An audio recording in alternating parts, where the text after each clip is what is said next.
Hey guys, since in the last video I made in which I read the first chapter of the Philosopher's Stone of the Harry Potter series became very long, I decided to make shorter videos. In these videos, I'm gonna read you 2 to 3 pages of the current chapter. So in this video, I'm gonna read you almost 2.5 pages of the chapter number 2 of the Philosopher's Stone, the Vanishing Glass. Nearly 10 years had passed since the Dursleys had woken up to find their nephew on the front step, but Private Drive had hardly changed at all.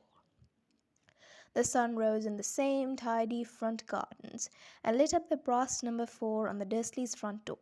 It crept into their living room, which was almost exactly the same as it had been on the night when Mr. Dursley had seen that fateful news report about the owls. Only the photographs on the mantelpiece really showed how much time had passed. 10 years ago, there had been lots of pictures of what looked like a large pink beach ball wearing different colored bobble hats. But Dudley Dursley was no longer a baby, and now the photographs showed a large blond boy riding his first bicycle on a roundabout at the fair, playing a computer game with his father, being hugged and kissed by his mother. The room held no sign at all that another boy lived in the house too.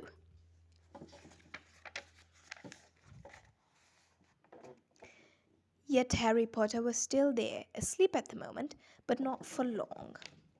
His Aunt Petunia was awake, and it was her shrill voice which made the first noise of the day. Up! Get up! Now! Harry woke with a start. His aunt rapped on the door again. Up! She screeched. Harry heard her walking towards the kitchen, and then the sound of the frying pan being put on the cooker.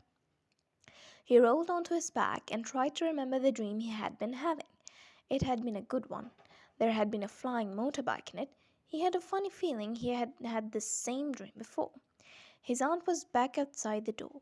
Are you up yet? She demanded. Nearly, said Harry. Well, get a move on. I want you to look after the bacon.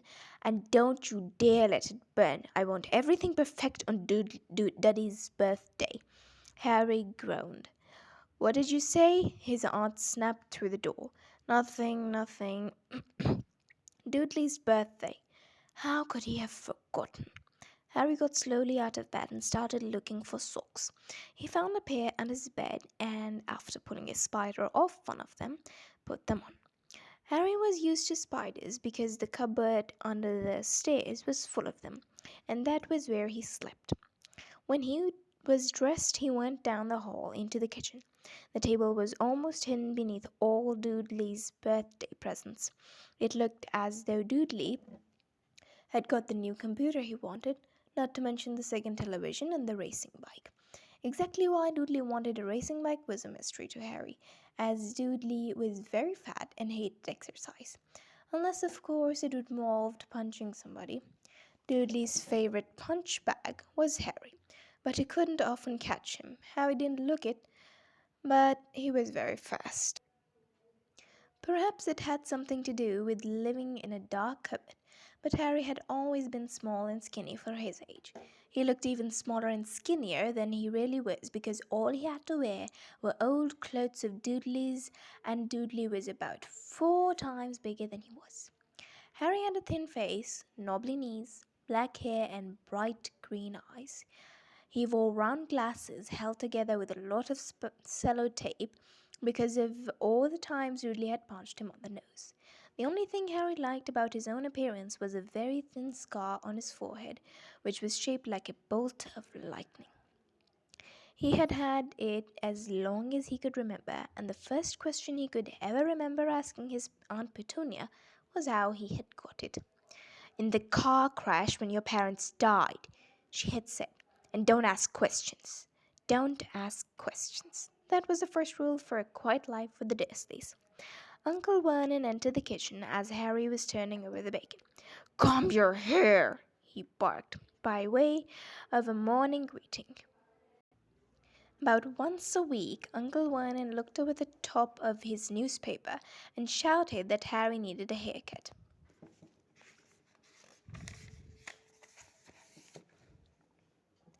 Harry must have had more haircuts than rest of the boys in his class put together. But it had made no difference. His hair simply grew that way, all over the place.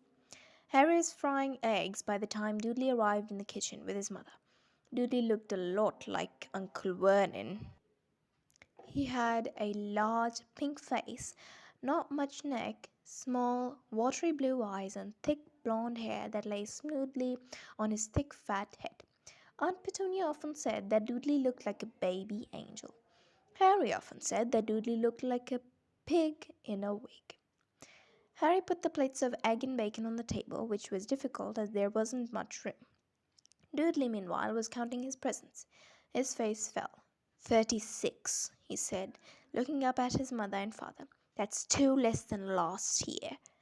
Darling, you haven't counted Auntie Maud's present. See, it's here under this big one from Mummy and Daddy.